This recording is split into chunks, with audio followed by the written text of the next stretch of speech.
Assalamualaikum warahmatullahi wabarakatuh. Al-Fatihah.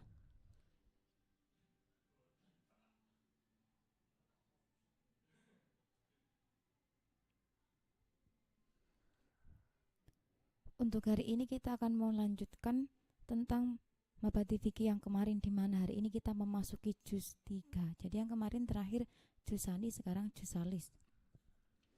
Kemarin pembahasan terakhir kita membahas tentang haji, di mana kemarin kita telah membahasnya. Maka akan saya langsung lanjutkan pada juz salis, di mana kita akan membahas tentang dasar-dasarnya Islam.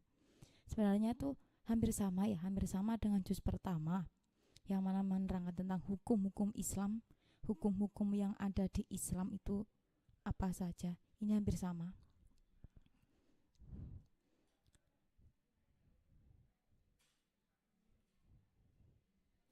Bismillahirrahmanirrahim. Bismillahi kelawan nyebut asmani Allah ar-Rahmani kang paring welas ing dalem dunya lan akhirat, ar-Rahimi tur kang asih ing dalem akhirat bloko. Al-awalu utawi kang awal iku usulul islami, piro-piro dasare Islam.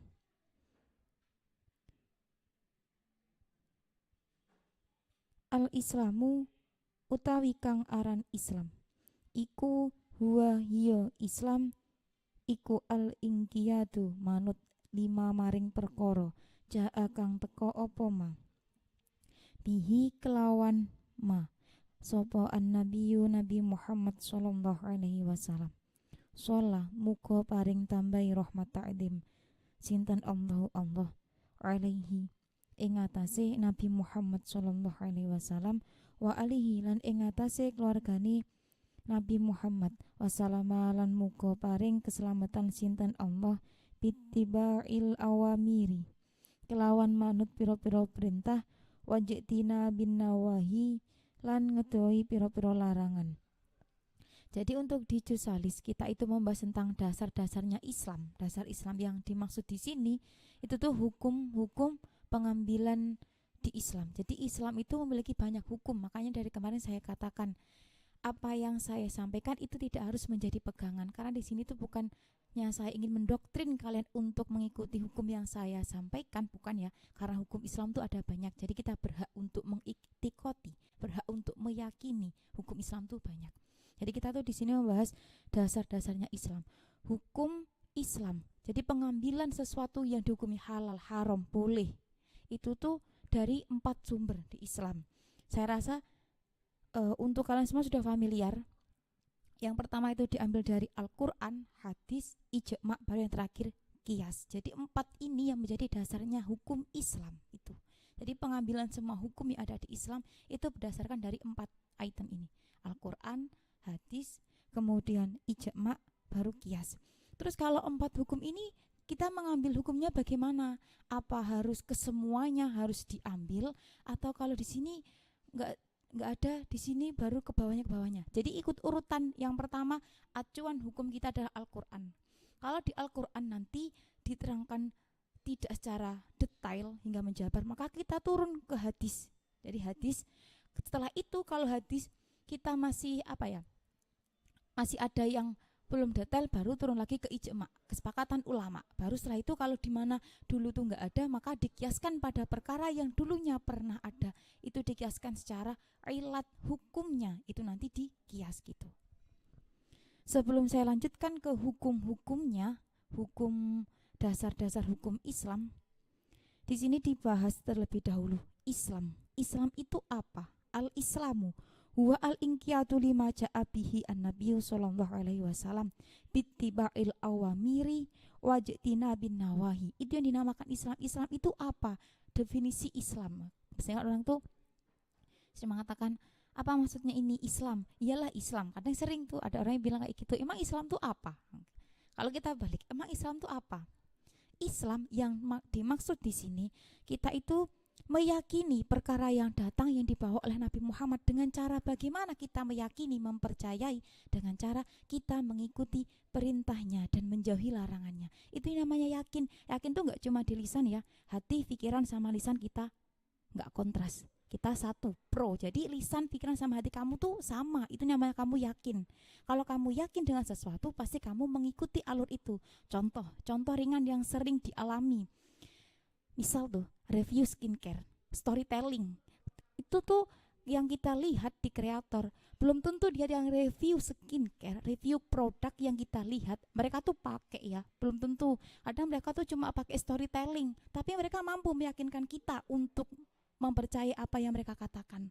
Kalau kalian lihat seperti review produk, entah itu skincare, entah itu fashion, entah itu apa, kalian yakin percaya, pasti kalian beli. Yakin 99% kalau seorang perempuan itu percayai dengan, gak perempuan saja sih menurut saya, laki-laki juga sama. Kalian mempercayai apa yang orang itu katakan, pasti kalian akan beli. Contoh misal, beli ini toner bisa untuk melembabkan skin barrier, seperti itu.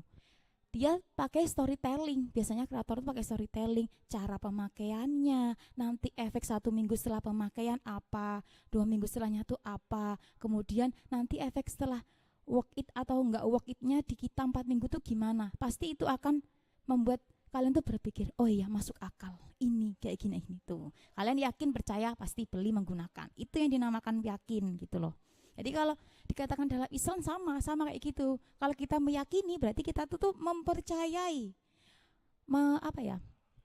kita tuh yakin mempercayai bahwa apa yang dibawa Nabi Muhammad SAW itu adalah yang diutus dari Allah Ta'ala, kayak gitu loh. Dengan cara bagaimana kita meyakini, bagaimana kita menunjukkan keyakinan kita terhadap apa yang beliau bawa, yaitu dengan 2 cara, menjalankan perintahnya dan menjauhi larangannya, kayak gitu loh. Kan diperintahkan tuh kita wajib untuk sholat.